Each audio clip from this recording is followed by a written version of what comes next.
Bonjour les filles, bonjour Siane, bonjour Ambre, bonjour Fen, bonjour Rose. Mais voilà, comme promis, je vous envoie une petite vidéo avec une nouvelle histoire.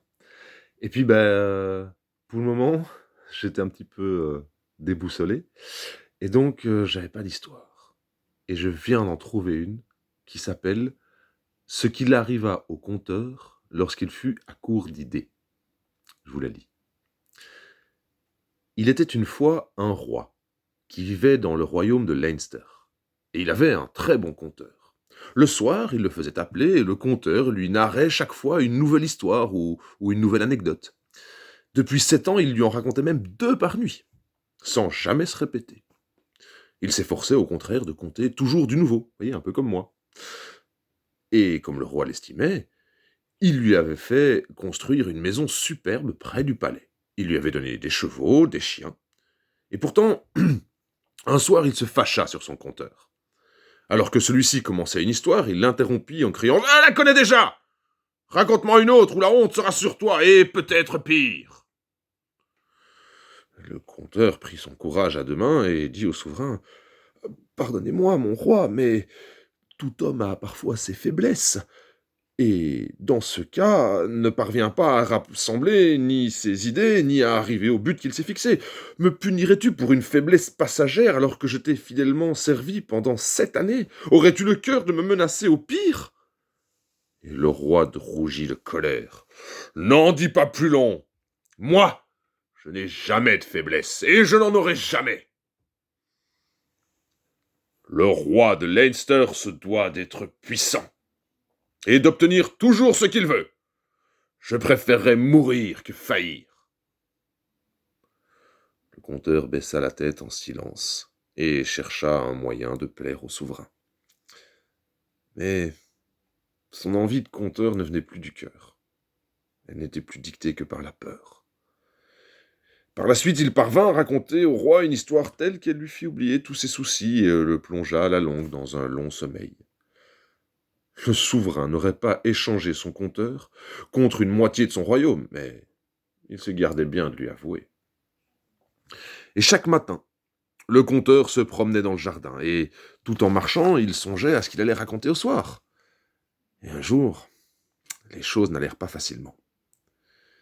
Il pensa, il était une fois 3 princes irlandais.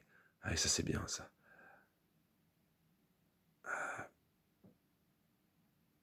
La suite n'arrivait pas. Il était une fois un vieux mendiant. Un vieux mendiant, un vieux mendiant. Mais il n'avait aucune idée de ce qu'aurait pu faire de bien intéressant ce pauvre homme.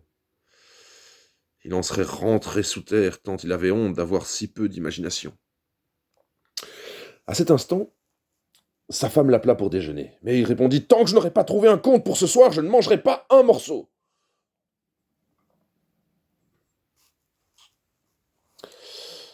« Bien, mais dis-moi, quelle est cette chose sombre au-dessus du jardin ?»« Je sais pas, j'ai rien vu de sombre à cet endroit. »« Mais allons voir, peut-être qu'en chemin il te viendra une idée. » Le conteur siffla son chien favori et, en compagnie de sa femme, il alla se rendre compte de ce que c'était cette chose noire sur la colline au-dessus de leur jardin.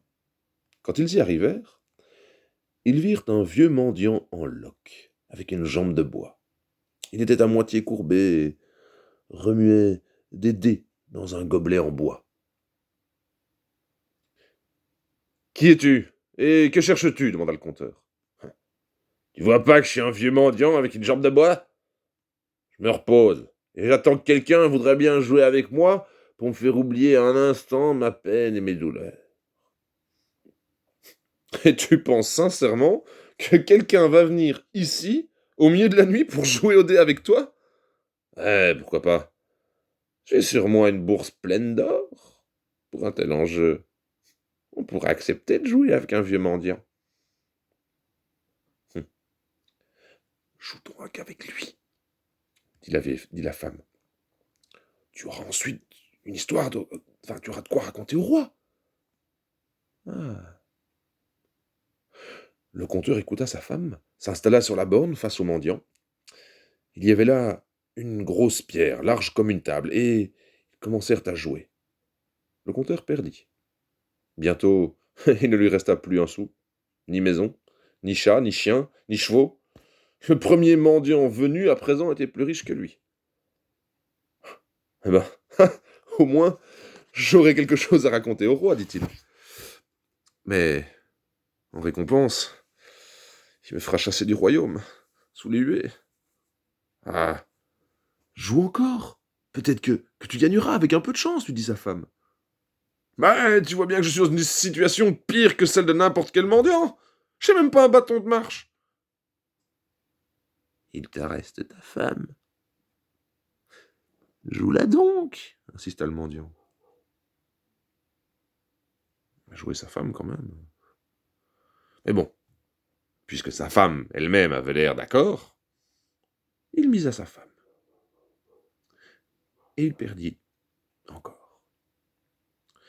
Le mendiant s'assit alors près de la femme en lui souriant gentiment et lui dit « Ne crains rien, nous serons heureux ensemble.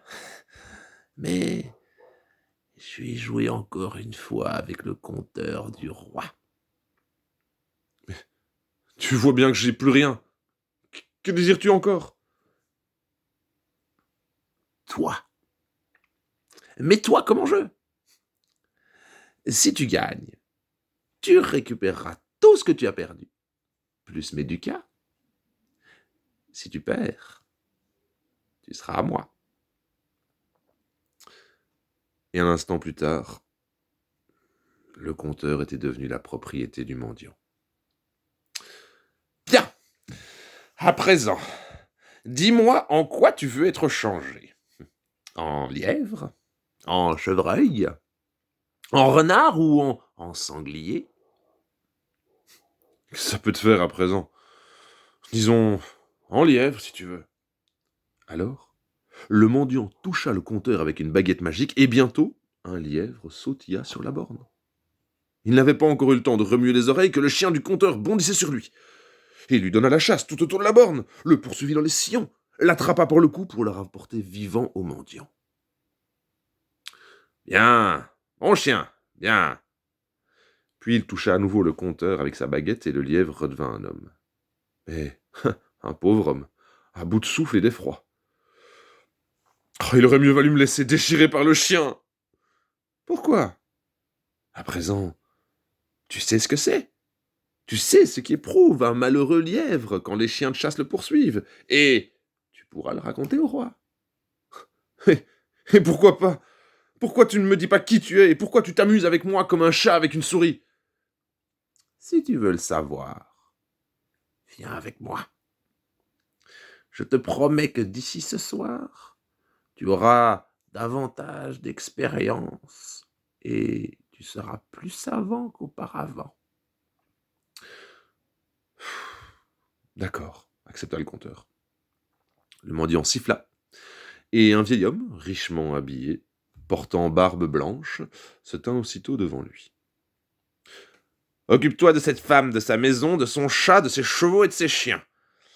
Protège-les des dangers, et conduis-les vers nous quand je te le demanderai. » Alors, le mendiant prit le compteur par la manche, et aussitôt, ils devinrent tous les deux invisibles, bien qu'eux vissent encore tout ce qui se passait autour d'eux.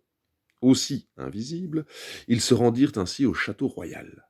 Le souverain venait justement de faire un copieux repas bien arrosé. Il ne manquait qu'un bon récit à son bonheur. « Allez, et revenez avec mon compteur !» Peu de temps après, ses valets revinrent et dirent que la demeure du compteur était vide. Seuls les chiens y couraient, et il n'y avait trace ni du compteur, ni de son épouse.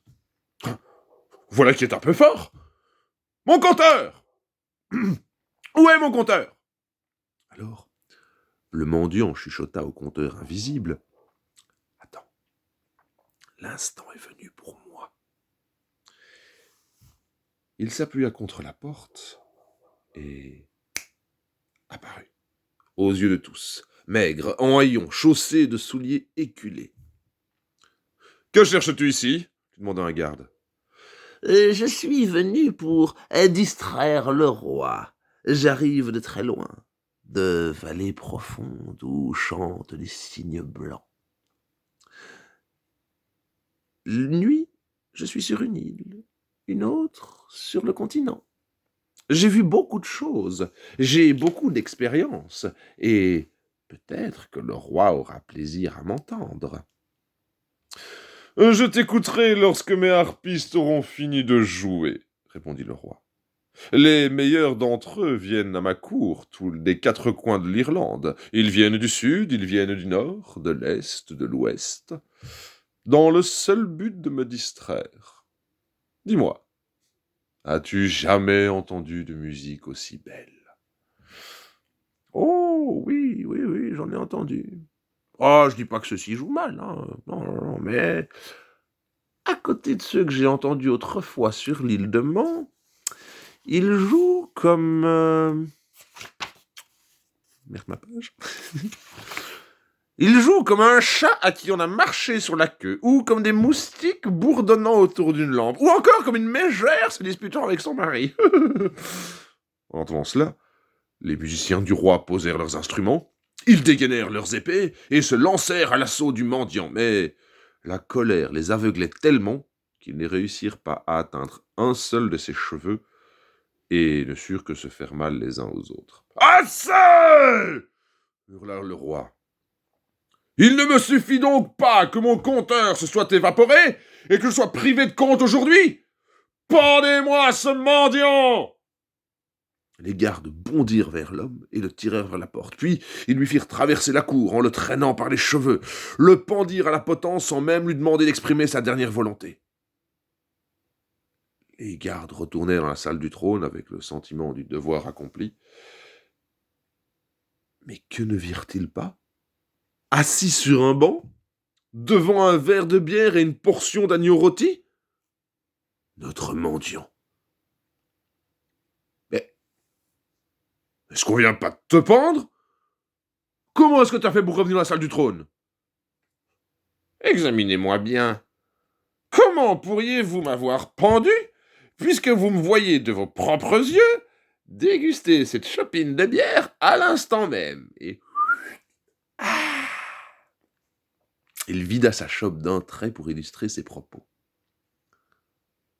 Les gardes coururent voir dans la cour, et quand ils revinrent de la potence, leurs cheveux se dressaient sur la tête, leurs yeux sortaient des orbites.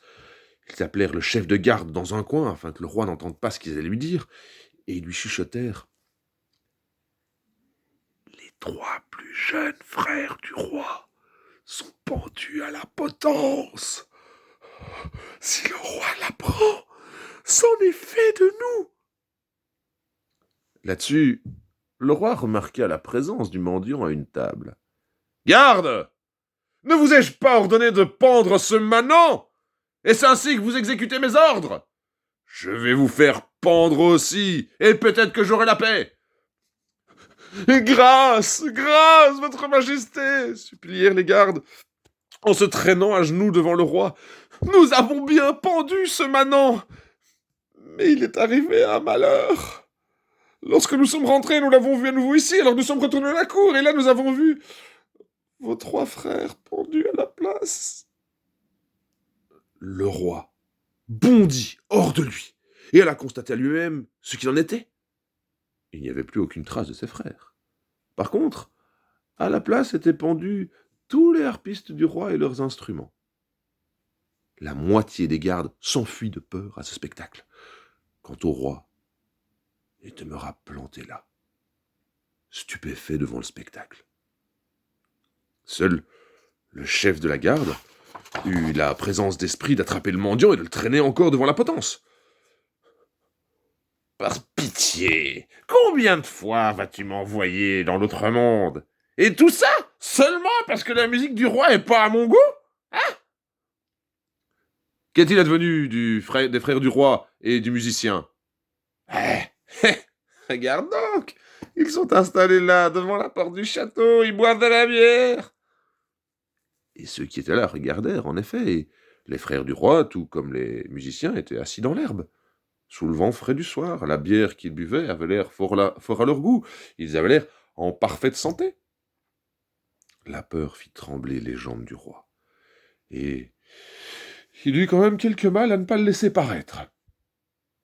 Et soudain, le mendiant disparut, comme il était apparu.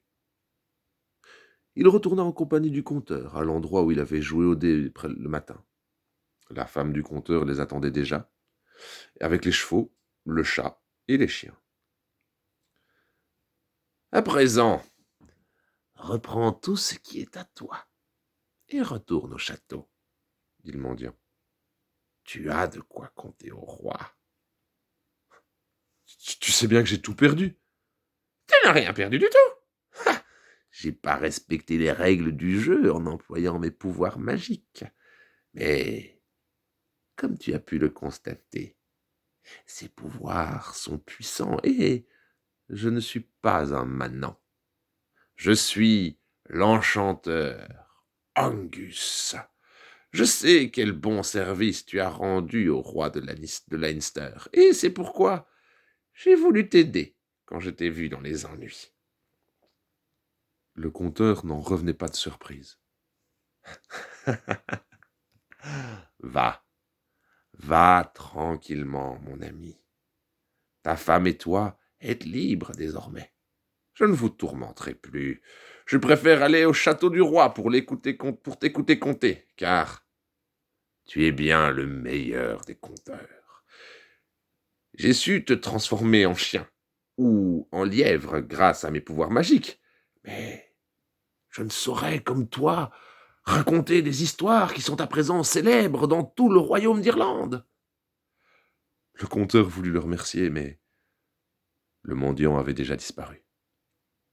Alors, il se rendit directement chez le roi pour lui raconter tout, du début jusqu'à la fin. Lorsque tu seras à court d'idées, dit le roi, raconte-moi celle-ci à nouveau. Nous en rirons. Et si je viens à oublier combien je me suis senti faible et impuissant devant ce mendiant, raconte-la-moi encore. Une histoire, une bonne histoire, bien racontée par un bon conteur, peut s'écouter plusieurs fois. Je vous embrasse. Je vous aime très fort, du fond du cœur. Et je vous dis à très bientôt. Et faites un petit bisou.